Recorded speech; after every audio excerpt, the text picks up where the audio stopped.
Again, thank you everybody for being here. This is the third out of four sessions, and Judy will go through a little bit more of the details in a second. But just thank you for being part of this. Obviously, this is a really important time and an opportunity to actually protect more trees in our city, and are glad that you could join us again. And just running through this, we have a lot to talk about today. And it's going to be a little bit more challenging. Some of the concepts are complex and complicated, like the last two sessions, but maybe a little bit more so. And again, just a little bit about me. I've been working with Trees Atlanta for 25 years, co-executive director, and I am a certified arborist. And my background is in landscape architecture. And before I worked at Trees Atlanta, I did work on tree ordinances, but specifically in implementation of tree protection plans and recompense plans for Fulton County and DeKalb in Atlanta, city of Atlanta. And it's one of the reasons why I'm here today, because it was kind of a depressing little bit work. So that's why I'm no longer there. And then we had Judy, obviously is leading this, and she is our marketing communications director, and we are the two staff people that are focused on the ordinance, but we are getting a lot of input from other staff as well. Okay, with that, allow me to go over the agenda on how we'll spend the next hour. We'll do a very, very fast recap of session 1 and 2. As a reminder, each of these sessions have been recorded, and we have been posting the recordings along with the slides onto our website. It is available at treesatlanta.org, and if you go to our news blog, you will find the first article, a recap of our overview and amendments, and links to these videos and slides. Today's recording will also be posted by tomorrow.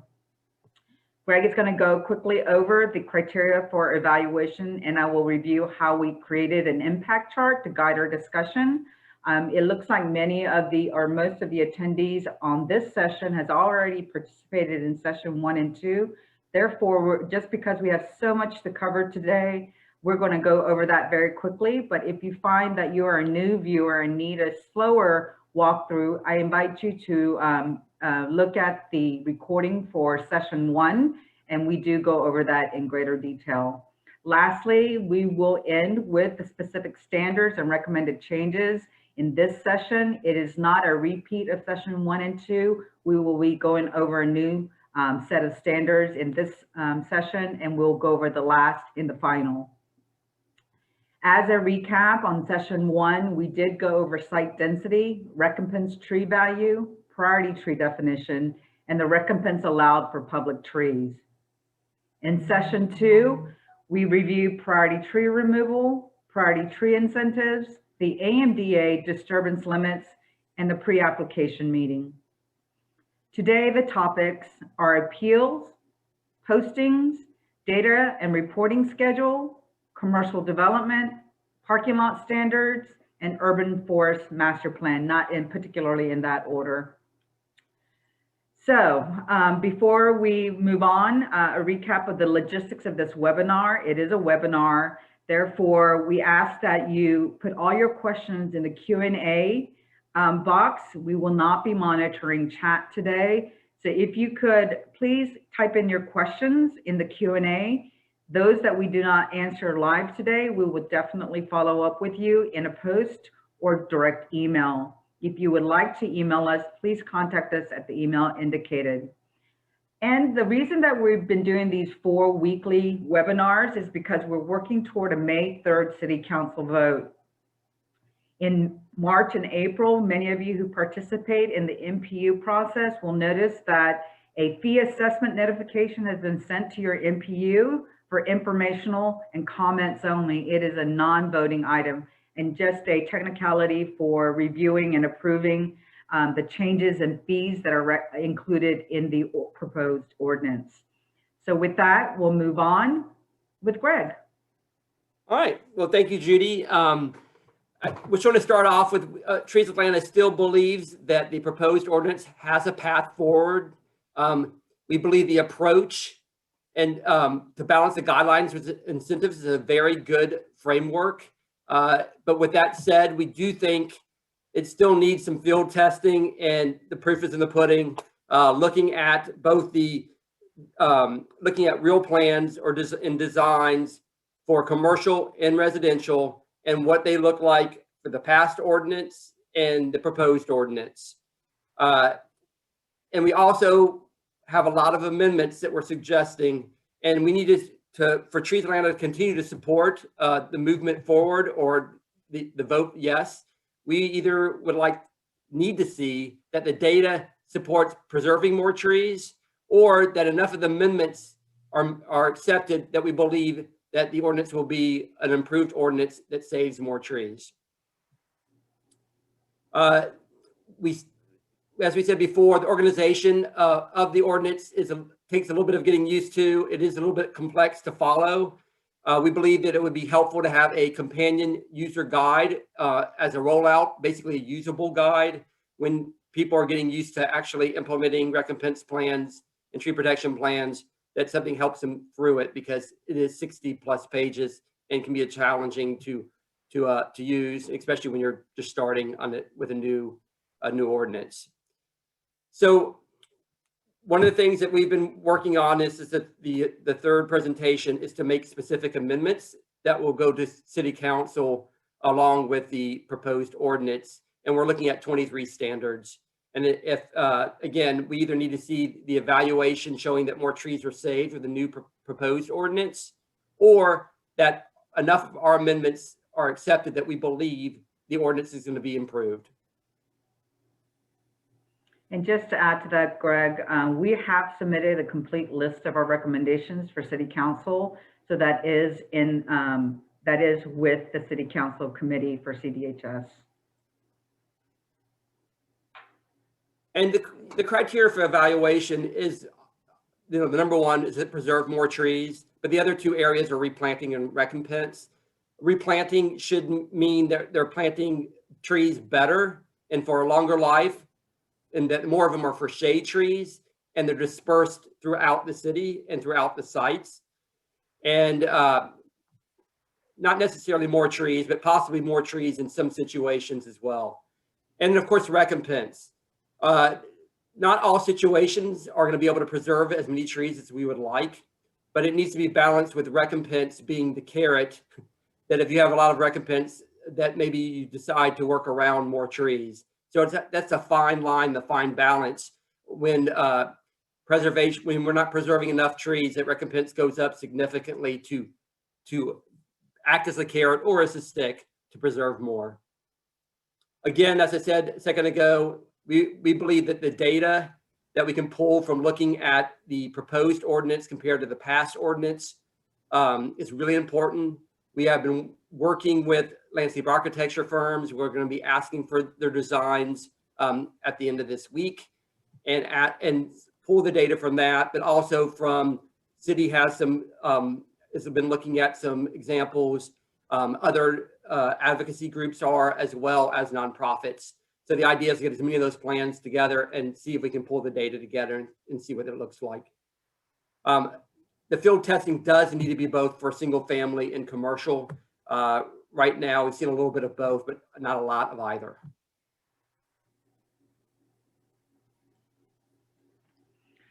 So let's jump in. As I noted, that we are using this image as a framework for our analysis and evaluation. We call it the impact chart. I give you a brief glimpse of this. For those of you who have joined us before, it's very familiar to at this point. But for those of you who are joining us new, let me do a quick overview on how to read it.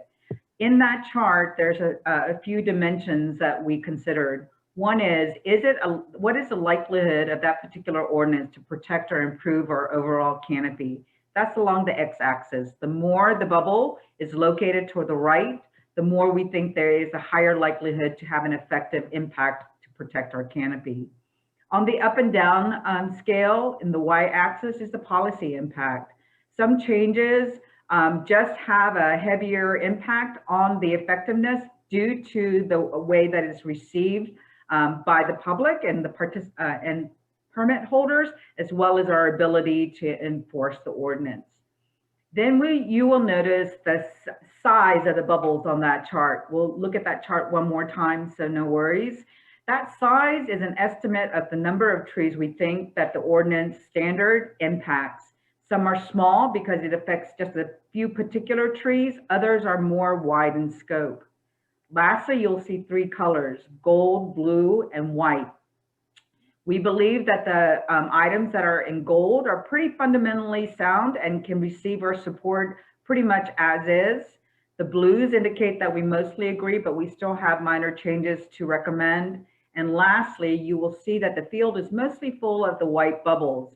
We still agree that the approach is right, but some of the standards need adjusting. We will go over those recommendations today on a section of them, just like we did in session 1 and 2. So let's go over what that chart looks like and see what we intend to happen if the amendments are approved. So as you see, here's the axis and the sizes and the colors. We believe that if the city incorporates as many of the changes that we're recommending, you'll see with few of the bubble, a simulation of how we would reevaluate it. If more of these items turn blue or gold or move toward the right, it helps us evaluate if the overall ordinance will be a stronger document for us to protect our trees. With that said, let's move on to our session 3. Again, these are the topics that we'll be covering in the order of discussion and what we still have remaining in session 4. First, let's go over postings. This image shows the signs that many of you might be very familiar with.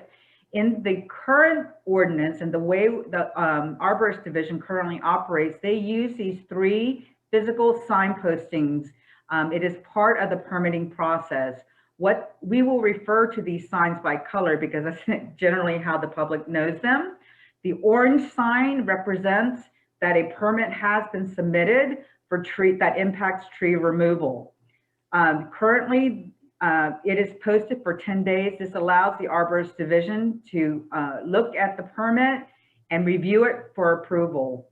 Once the Arborist Division provides an approval of that permit, a yellow sign is posted notifying that there's a preliminary approval. It's preliminary because there's still a 5-day window for the public to appeal that tree removal. Lastly, and a very few of the permits are actually appealed, and when that happens and the appeal is accepted, a white sign appears that says that the site permit is under appeal. So in the proposed ordinance, these are the changes that are recommended. The orange sign is no longer required to be posted physically on the property. Instead, just an electronic notification is required and will be posted to the city website. It is still a minimum of 10 days that it will be posted to the city website. The next sign, the yellow sign, there's a few changes to that too. Although most of it is required to be still posted on site, a physical yellow sign still needs to be posted, and an electronic notification will be posted on the website. It is still posted for 5 days when appeals can be recommended or submitted, but here's the change. A yellow sign is not required for single-family homes if the priority tree preservation standard is met. The city is using this as an incentive for single-family development to maximize tree preservation. We go over that in session 1, I believe. So please return to that if you want more detail on that. But the change is yellow signs still exist except for when single-family homes meet the priority tree preservation standard. Lastly, just to reiterate, appeals can still be filed by residents or business owners within the MPU with that yellow sign exception. Plus, who can apply the radius around the site to accommodate for any properties that might be near or border of an MPU has been extended to 1 mile radius from the site. This is an overview of the changes to the postings. With that, we have a few recommendations. We believe that the yellow sign time period should be increased to 15 days, 15 days to file an appeal. We also think that the yellow sign should be posted on every site that has a healthy regulated tree being removed, which means that we would like to nullify the priority tree preservation exception. So any property, healthy trees removed, yellow sign. In addition, one of the requirement for the yellow sign is because it's a consistency. People don't understand the nuances in the back, why certain things are being posted and why certain things are not being posted, including removal of DDH or invasive removal or any other trees that currently have no posting requirements. We realize that there's additional manpower required to do those physical signs. So for these other categories, we are recommending a self-posted notice. A self-posted notice can be simply a PDF that's printed out on anyone's computer. They write in their permit number and they post it somewhere in the front of their property. So when a tree company is on site, it will reduce the number of calls to inquire that a so-called illegal removal might be happening. This is a step that we recommend just to clarify people's compliance with the ordinance. And of course, from an administrative level, we recommend that the city put into place that electronic notification must be posted online on the day of approval, since so much of these notifications are electronic only now. So with that change, if they are accepted, we think that postings can go to gold, and it would protect more trees with those acceptance of those amendments. Quickly, we'll move on to appeals. What I will review will be has just been noted, but in brief, the proposed ordinance says that the public right to appeal remains at 5 days. Appeals are allowed after preliminary approval and while the yellow sign is posted. Again, as I just said, this excludes any sites on single-family lots if the priority tree preservation standard is met. Just to add a little more nuance to it, the abutting neighbors to that lot must be sent a notification of tree removals, and only those neighbors are allowed to appeal, and they have 15 days from date of notification to file that appeal. All other projects are subject to the standard appeal rights, and we remind you, as is today, that those appeal rights are limited to errors in fact, incorrect assessment of priority tree, ID or calculation, and those kind of things. So now let's move on to recommended amendments. Again, as I stated before, we recommend that we keep yellow sign public posting for every site that is having a healthy tree removed. Increase that period to 15 days.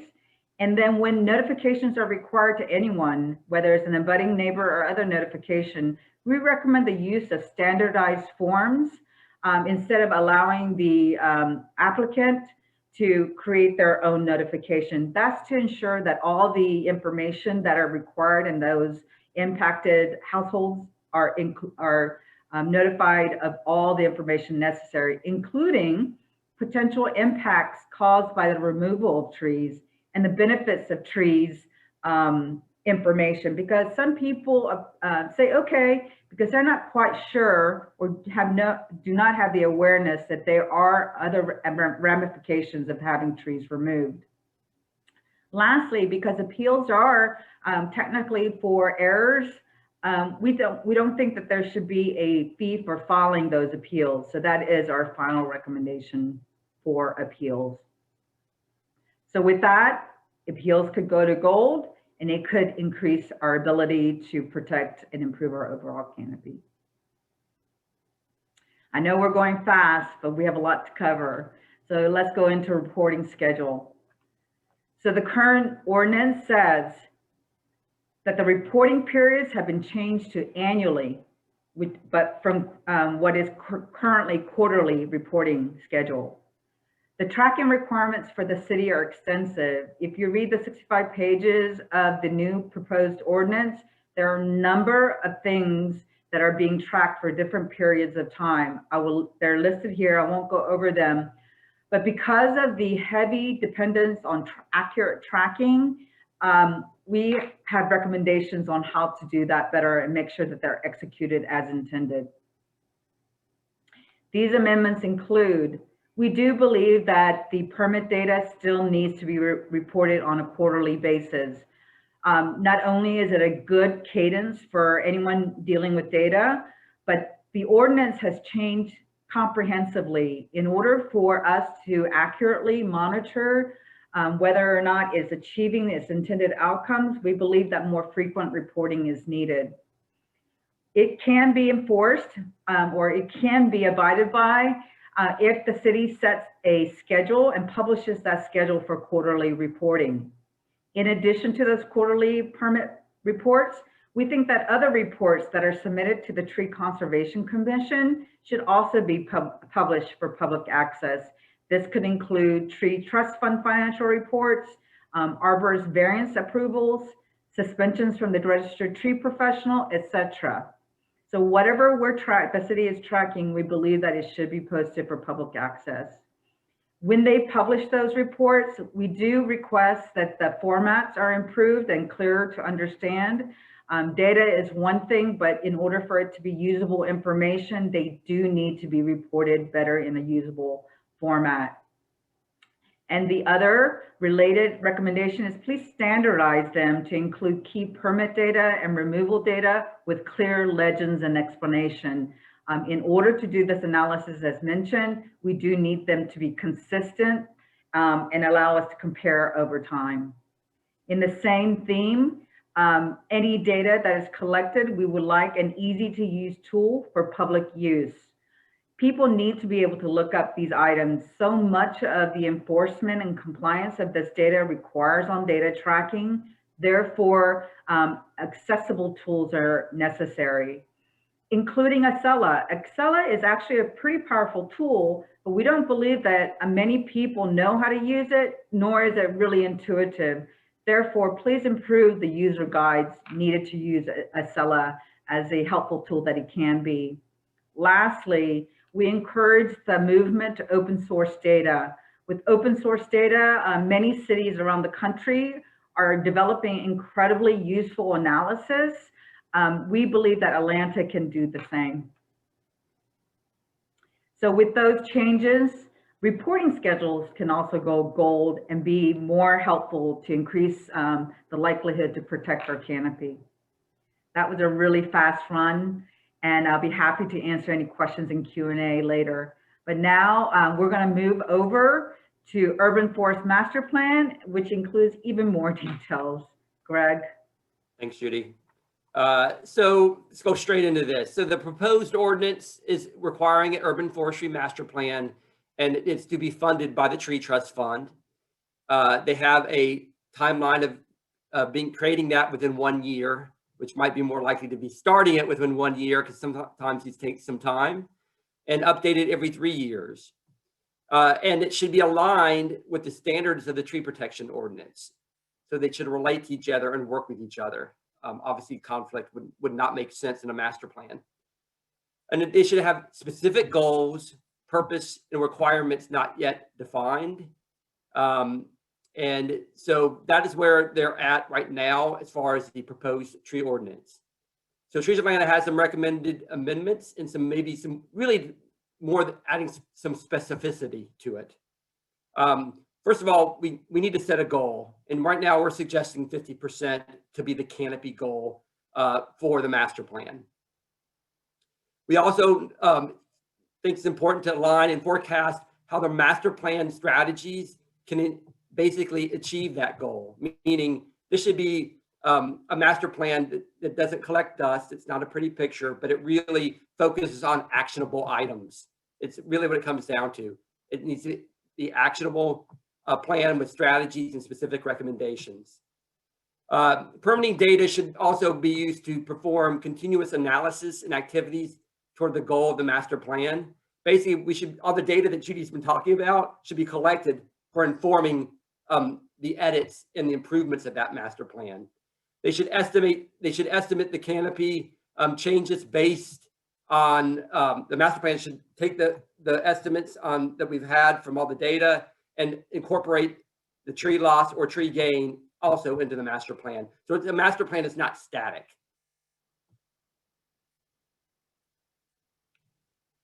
So one of the things that the city is currently doing, which should be part of the master plan, is to do the canopy analysis by the neighborhood planning unit, and the city council districts. It's really important in order to make a change that you know where the problems are. And of course, when it's in your own neighborhood, you're more likely to be involved in making sure those changes happen. Identifying priority districts in communities that have less canopy or are losing more canopy to achieve equity. So looking at areas in the master plan where we have hot zones and urban heat islands, flagging those for reforestation plans, or where to bring more funding sources to enable you to plant more trees. Also flag the communities with rapid tree loss so it can be studied and see why it's happening, and is there a way to stop it, or is it a way to slow it down, or is it another zoning issue that we need to be reviewing? And also look at properties that we can maximize canopy. And I'm not saying completely forest these properties, but have tree planting plans for all city property so that we're figuring out where trees make sense in city managed property. And then also create invasive removal and restoration plans for city property as well. If we have existing forests and they're not being managed enough that the forest is regenerating because of invasive plants, then we have a problem. And if it's not identified and start having plans, then the forests are not going to be the asset that they are or can be. Create an inventory of locations that could actually take trees. That might be city-owned property or just right-of-ways, but start to address the locations where there's planting places, and identify which of those places need more investment through concrete cutting and innovation around types of tree planting, whether it's a product that increases in soil volume, and you need to invest more money in those areas because there's a more of a heat island effect. So you might have to invest more money in the hotter areas, but that should be part of this master plan. And lastly, develop a maintenance and management plan for all city-owned trees. That should be part of the city's budget. Trees are infrastructure, and we need to start really treating them like infrastructure. And like all infrastructure, it needs a management and maintenance plan and the funding to do it. Also, in the master plan, there needs to be a timeline and budget, kind of a budgeting process to move us towards that canopy goal of 50%.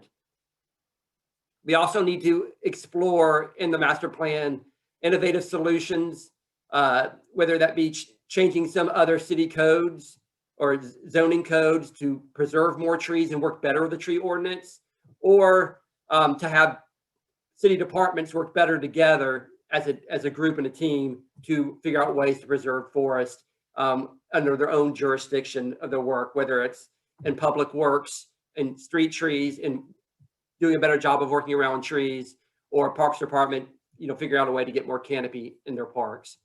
And lastly, another idea is figuring out in zoning or the requirements to when we can get those power lines underground, because so much of our public right-of-way, 50%, has power lines above it. And if we can take the opportunities to get those power lines underground, that means we have more room for shade trees, and that's shading some of our hottest areas, our sidewalks and our streets. We believe that the master plan should be completed in 2 years after the TPO is approved. That's actually adding another year to what the city has proposed, but I think the city, after getting it started, might take a little bit longer, but we do want to put a line in the sand for a 2 year. years for that.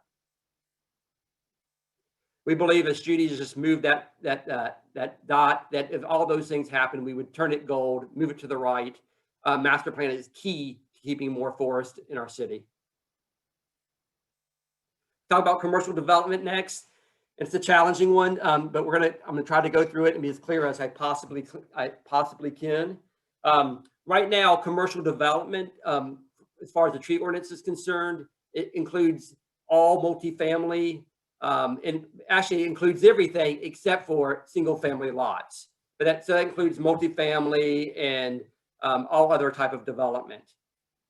The proposed ordinance does remove the recompense cap, which is a big change, and we support greatly. Meaning you have to pay for every tree you remove. Each priority tree, one big change is that each priority tree that is preserved on commercial property counts for 2 trees for the site density, which we've gone over site density in the past. For commercial property, basically, if you save 1 priority tree, it counts for 2 trees for the site density. Currently, the site density for commercial properties is 12 trees per acre. That's where the starting point.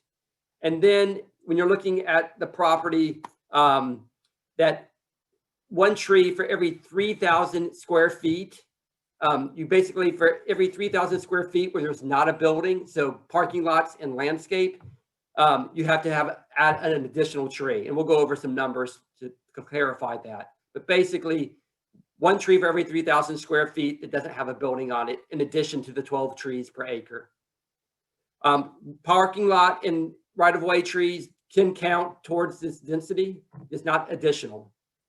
And green roofs actually allow for allowing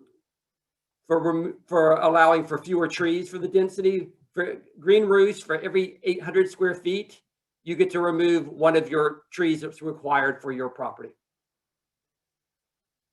Small project, there is some allowance for small projects and commercial projects that don't have to go through all these requirements.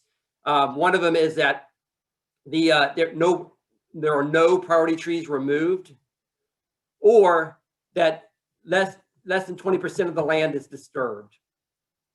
So these are for small projects only. And when we're defining small projects, that means only a quarter of the property can be disturbed at all. So it's either you're having no priority trees removed, or 20% of the entire property has disturbance, but it can't be more than a quarter of an acre. And every tree that is required for the density has to be perpetually replaced, just like the parking lot ordinance. One clarification I'd like to add, Greg, is that it's not a quarter of the lot, but only up to a quarter acre can be disturbed. So that's just a minor clarification. Right, it's 20% of the land, but no more than a quarter acre. Right. Thank you, Judy.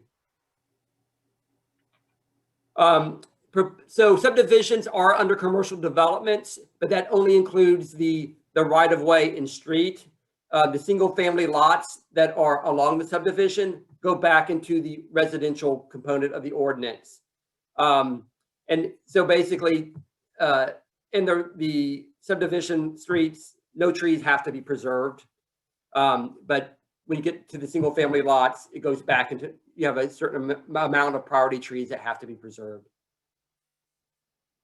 The conservation credits also, they're looking into a conservation area, and that is area that is undisturbed and preserved, and that any tree in that area counts for, kind of challenging for me to explain this one, basically removes some of the DBH, diameter at breast height. So basically you're able to not only preserve, you're removing trees you have to pay recompense for, either equal to the tree you're preserving, or if it's a priority tree, 1.5 times more. A non-priority tree just counts for, if you save a 12-inch tree in a conservation area, then you get to take that out of your recompense. Now, some of the one of the standards is that they're trying to they're trying to push towards adding these preservation areas to the creek setbacks.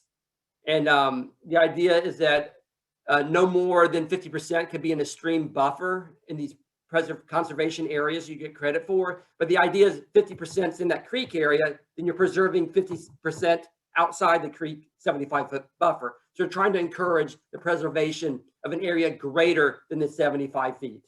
So that's kind of the carrot that they're trying to work towards.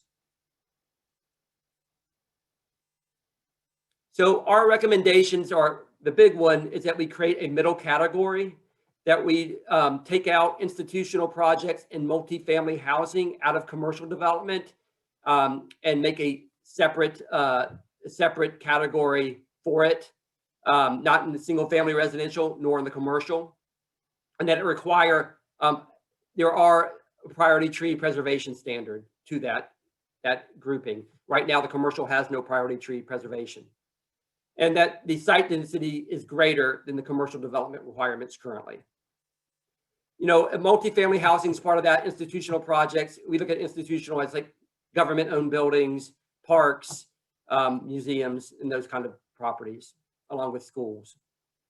One of the other big additions that we believe needs to be part of this is to create a buffer requirement for commercial properties. And in that buffer requirement, the main reason, and we don't have exact numbers at this point, I know Fulton County had a 10 and 15-foot buffer, maybe as much as 20 in the past. And the idea is that you're breaking up these commercial areas with areas that trees kind of wrap around them. And the idea is to not create these giant hot zones, that you're creating cooling ribbons of trees that go between the different properties. And they can also act as areas for pedestrian trails and a wildlife corridor as well. So again, you want to break up those hot areas with ribbons of trees that cool the area. This is an example of what a 3-acre lot could look like. It's not a real property. This is 3 acres, and the structure itself is 1.5 acres, and this is under the proposed ordinance. And then you have a 1-acre parking lot, which leaves you with just a 1/2 acre of green space. And what that means a little bit more in detail is that you would be required, starting off, because you have 3 acres, 12 trees per acre, so 36 trees. You have to have 36 trees on the site. Now, remember that the other piece we talked about is that for the area that does not have a building, you have to plant a tree for every 3,000 square feet. And so we have a 1.5 acres of a building, so we have 1.5 acres without a building. That equals, in the end, 22 more trees. So the total for this property is 58 trees for this commercial property. That is what the city is requiring. And as you can see, part of those 58 trees fit into the parking lot, what the parking lot requirements would be. They're not additional. They're all together. Altogether, they only need to have the 58 trees. So a little more detail here. The city's proposal requires 400 square feet of area. So the area for a tree, not soil volume, but area, 400 square feet for a shade tree. And if you multiply that times the 58 trees, you would need 23,200 square feet of soil, of area to plant. That's what we've shown in this diagram. This diagram shows a little less than that square footage. Now, when the city's proposal says that if you use a contiguous landscape area, you get a 25% reduction of area. So basically, they're saying you can reduce that area of 23,000 square feet that you have to plant trees in, since it's contiguous. And that would reduce the area for 48 of the trees from 19,000 square feet to 14,000 square feet. Now, the 10 trees in the parking lot, they don't get any reduction because it's not a contiguous landscape strip. All that orange area is soil that's not paved over, whereas in the parking lot, it's not a contiguous landscape strip, so there's no discount. So this would make the area actually 18,400 square feet of open area for the trees, which would be obviously less than what you're seeing here, because this area here is about more or less about 20,000 square feet, the orange area. If the city makes all these changes, we would be moving it to the right, and possibly we have it as blue. If they made all the changes, maybe it would be gold. We have to see the detail. The last standard I'm going to talk about is parking lots. And these are kind of combined with commercial. So that's why we put it right afterwards. And I'll try to run through this so we have time for questions. Right now, we think this was just a mistake, but actually not. Right now, the city's actually made a change, which is an improvement, that parking lots with over 16 spaces will be included in the parking lot standards. Currently, it's either 30 or 32. I don't quite remember. And that trees must be overstory or mid-story, and they must be within 40 feet of a parking space to meet the parking lot component of the ordinance. And that perimeter trees must be within 10 feet of the parking lot. Now, one of the important pieces to actually start shading parking lots is to increase the soil volume. Right now, there is not a soil volume requirement in the tree ordinance, and that is why you see many trees in parking lots that look the same 20 years after they were planted. The city's increasing or creating a soil volume, mandatory soil volume for every tree, and this is a great step. If you want to, basically, there's plenty of data out there and studies that show if you want a tree that gets to be a 15-inch caliper at breast height, you need about 1,200 to 1,400 cubic feet of soil. So the city's requiring 800 cubic feet of soil in a 400 square foot planting area for overstory trees in a parking lot. And mid-stories, it goes down to 500 and 250 square feet. And for understory trees, which shouldn't be planted in a parking lot unless there's no room for a shade or a mid-story, 200 cubic feet of soil. And remember, cubic feet basically is just area times the depth. So, you're looking at 800 cubic feet. And for the overstory tree, you had 400 square feet area. It's 2 feet deep, basically. So you're requiring it to be 2 feet of good soil. I say good, very good soil.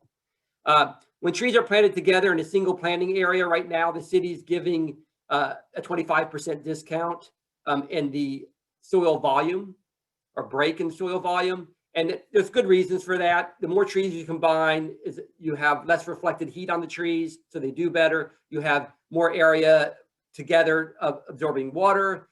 You have also the roots actually can connect and be stronger together than they are separate. And then, of course, just like the commercial properties, these trees perpetually have to be there. That means that's why the whole keeping up with the data is very important. If a parking lot tree dies, it has to be replaced in the proposal. City's done a lot of work in the parking lots, and we think they've done a very good job, but there's still some amendments that we'd like to talk about. So one thing that we think was looked over was the 1 tree per 8 spaces. That's in the current ordinance, and we believe that was just something that might be missing. We also feel strongly that it should be overstory trees in parking lots whenever possible. The only reason why you wouldn't have that is because of existing structures that you're too close to or power lines. Otherwise, they should be shade trees. The idea is to get as much canopy over the parking lots. 10%, about 10% of our city is parking lot, and we need to figure out ways to shade them. The other piece in this is that a little bit about smallest dimensions. When landscape strips are used, we think we need to move to 6 feet, not the 5 feet that the city currently has.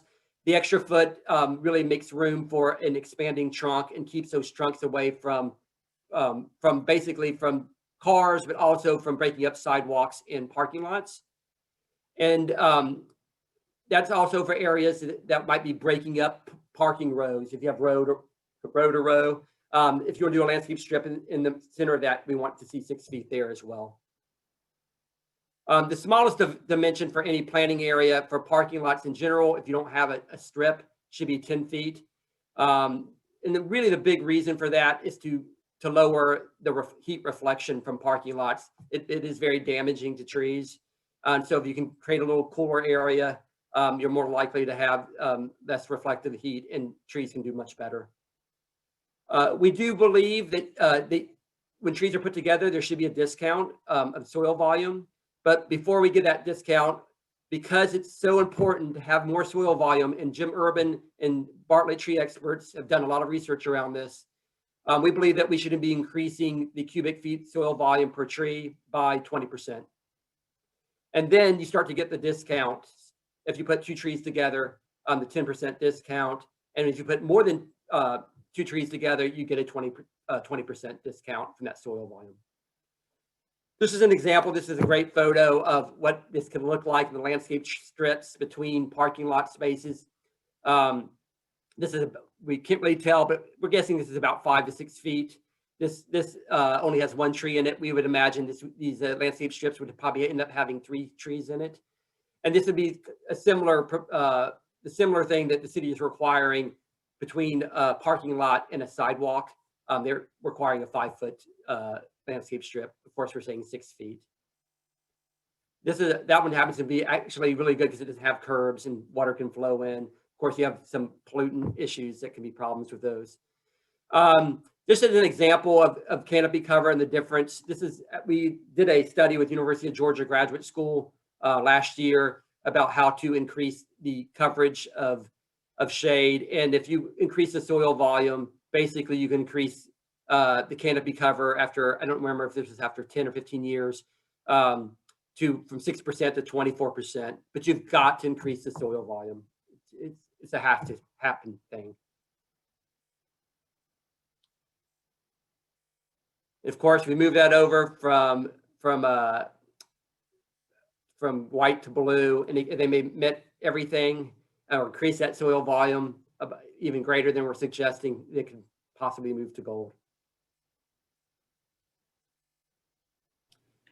So we did a super fast review. If you need to refer back to those slides, we will post them on our website, and the recordings will be available by tomorrow as soon as I can get that processed. And remember that next week will be our final sessions when we will review the remaining standards. With that, we'd like to open up to Q&A. So far, I've only seen 1 question submitted, and that's okay. And perhaps while we answer this question, others might have others to share, but we do have 10 minutes left. So let's address this one, Greg. The question is, proposed limits on appeals would prevent anyone beside immediate neighbors or anyone outside NPU or 1 mile radius, especially conservation-oriented NGOs, from appealing a priority tree removal. Let me start with that, Greg, and you can add to that. You do need to be a resident or a business owner. We do believe that there is a provision to allow for organizations that are located within the city of Atlanta to file an appeal. But you know what, Alex? Let me verify that exact answer, and we will share with you what that rule is regarding community groups or NGOs. Thank you for that question. And Judy, where's our change in that specifically? Because he's also asking limits on appeals would prevent any appeals besides immediate neighbors or anyone outside the NPU. Well, I think that it's important to clarify that, that immediate neighbor provision is for single family homes only, does not apply to commercial lots because they don't even have a priority tree preservation standard. That particular proposal was to give more reason to developers to meet the priority tree preservation standard. So in order to cut out an appeals process, that was the carrot provided. However, if that single family lot doesn't meet that standards and doesn't save enough priority trees, they go to what we call the AMDA, which we covered earlier in an earlier session, All those properties are subject to an appeal with the exact same rule. That is not limited to neighbors. The only rule that is limited to abutting neighbors is if you're in a single family home and you meet the priority tree preservation standard. Okay, the next question, I hope that I answer that, Alex, and I will try to also verify the rule for community groups. Marty says, I may have missed this, but I know that City in the Forest and others are working on suggestions to fix the ordinance. Are y'all working with them, or are there different suggestions going to the city? Marty, majority of our recommendations are very aligned. We have taken a look at various groups and individuals who have submitted suggestions. We participated in as many community input sessions as we possibly could. And we are very much in line. We did a comparison to, across all the suggestions, and most of them are almost identical or going in exact, in very much the same direction. So, we think that the more input headed towards stronger protection that is sent to the city is a good thing. The city receiving input from various organizations and individuals will start to see a pattern, I hope, and know that certain amendments still need to be addressed. So then they might be different around the edges, but we're confident that we're pretty much heading in the right direction. And there are some suggestions that are very different, though. So we readily will admit that there are some things that we believe are different, but there are a lot we agree upon. That's right. So Carolyn asked, the neighbors that can appeal, does this cover front and back neighbors as well as side to side neighbors? The answer is yes. I'm not sure about the front neighbor because if that's considered abutting, but Carolyn, I will take that as a note to clarify whether or not the front counts, but definitely side to side and back. She says to add, specifically asking because my neighborhood, numerous neighbors share back alleys. Tree removals have led to water runoff issues, so we'd love to add the appeal to include all neighbors. Yes, so I will follow up on that, Carolyn, and you bring up a super important topic. This is why we want the city to really collaborate across the city departments, because trees are not just trees in isolation. They are a water mitigation resource. And if anything, the first thing that people who approve tree removals may not understand is the ramifications on water runoff and even electric use later on. Greg, do you want to add to that? Yeah, Judy, can you clarify a little bit about what our suggestion was regarding that? About appeals. Appeals. You can do the appeals. Just if you have a second, Sure. I'll look at the chat. Sure. We have 5 minutes, so we have time.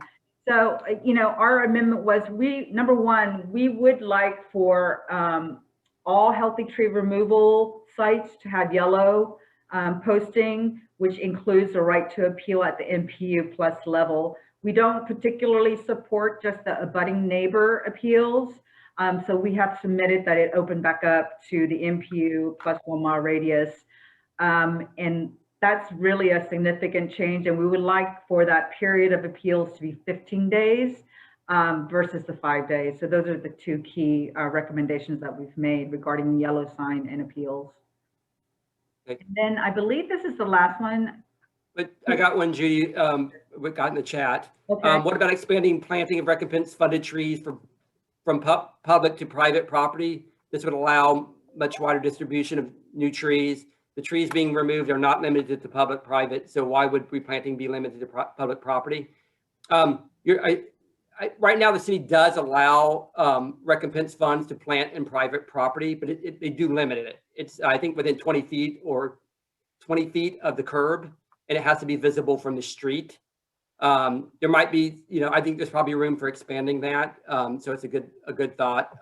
I think partly they're concerned about being able to evaluate whether the trees survive or not, and getting the backyards gets issues with dogs and safety when other people are planting in other people's backyards. but they do allow some front yard private property. And actually, that's a growing thing with a lot of cities. A lot of cities are using their funding now to plant shade trees in front yards. So Atlanta was the first.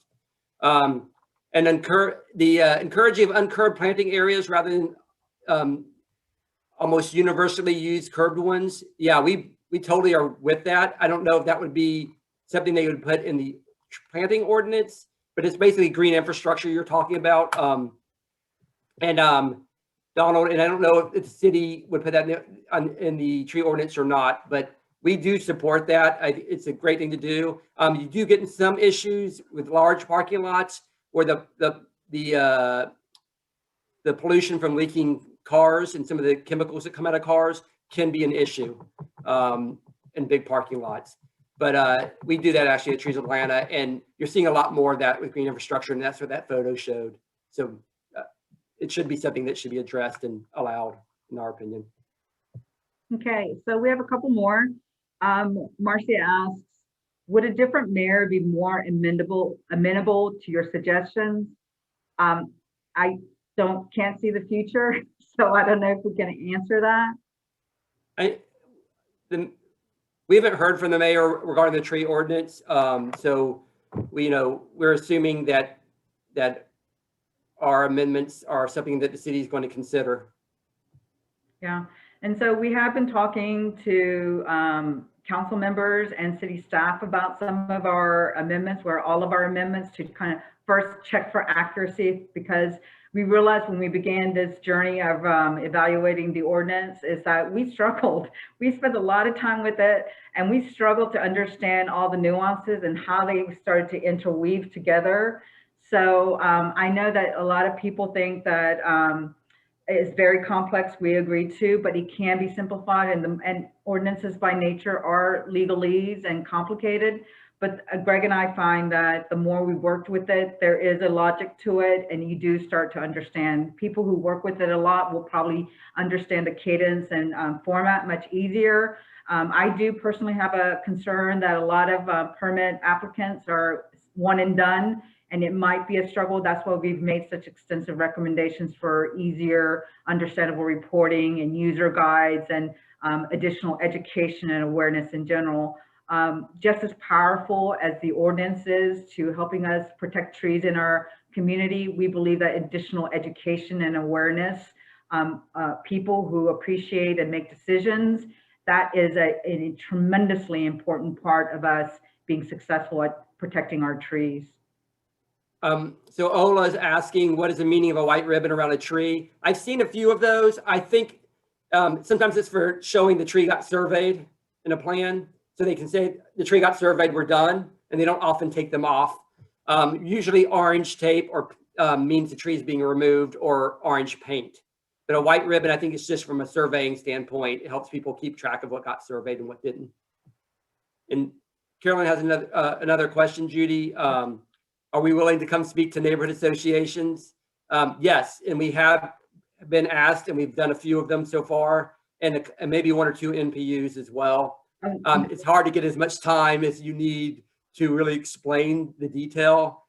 So we've kind of gotten a 5-minute to 10-minute version of how to get started and what we believe as an organization will work.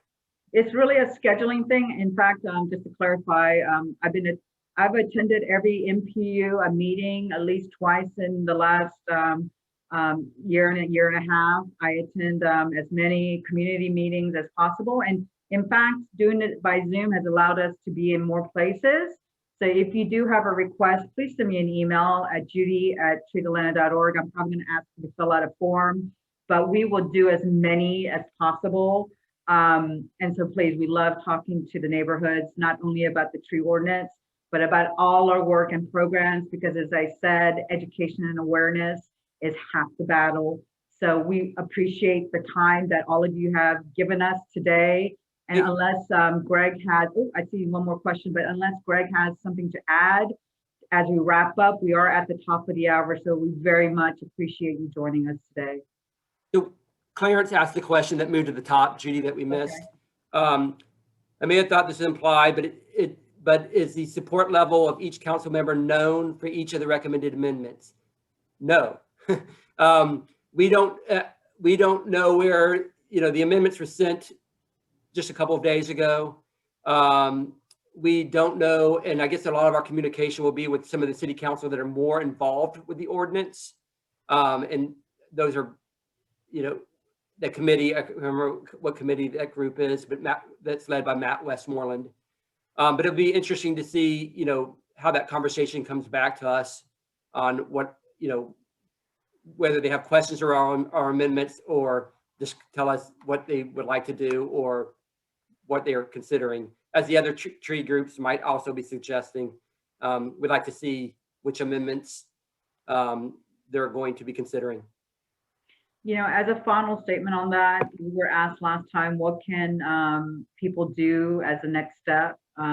What we are asking are people who are participating in this call and perhaps others who are reviewing our list of recommended amendments, please contact your council members. It's the Committee on Community Development and Health Services. I always forget Human Services, CDHS, that Matt Westmoreland chairs. Please reach out to them and your personal council members. And if you agree with most of our amendments, or if you agree with other changes that have been out there, do communicate to them your support, that you do want them to include it before the final vote is happening. And I did get during this call, one of the city staff did text me and gave me permission to indicate that the city council has decided to delay vote from May 3rd to May 17th. So we'll update that on the last, on the information and the slides when I posted. So they are hearing you, I believe. I think that pushing back is a reflection that they realize that there are more considerations to weave into the document. And we also have asked them that they've got to allow us to see the whole document again with the incorporated amendments, and so that we know whether or not the final version is something that we can approve. And as Greg said, the more data that is coming in, it will sharpen our analysis and we'll be able to give a final review before the vote. Well, thank you, everybody. And what is Trees Atlanta's position on the amendment MPUs being asked to vote on? So just so everyone who's not visible, the question is, what is TA's position on current amendment MPUs being asked to vote on? I believe, Donald, you might be asking about the zoning amendment, which is, there's a lot of nuance to that amendment, but just the part that's giving people strife is that they are asking for up to 80% variance on the setbacks if that variance allows for a tree to be saved. We think that that is a zoning issue, and we're not quite sure that that is particularly the only solution to saving a tree, because it has so many ramifications on other building constructions and neighborhood look and feel. The part that's difficult is that amendment that change is being moved from an MPU level vote and input to just an administrative one. We do not generally think that things that affect a community like that should be kept from MPU vote. All right, we are over. We apologize for being 5 minutes over. Great questions, you guys. Thank you again, and I will be posting the video. Again, the other two are already posted along with the slides, and thank you so much. And we hope you'll come back for another exciting hour of session 4.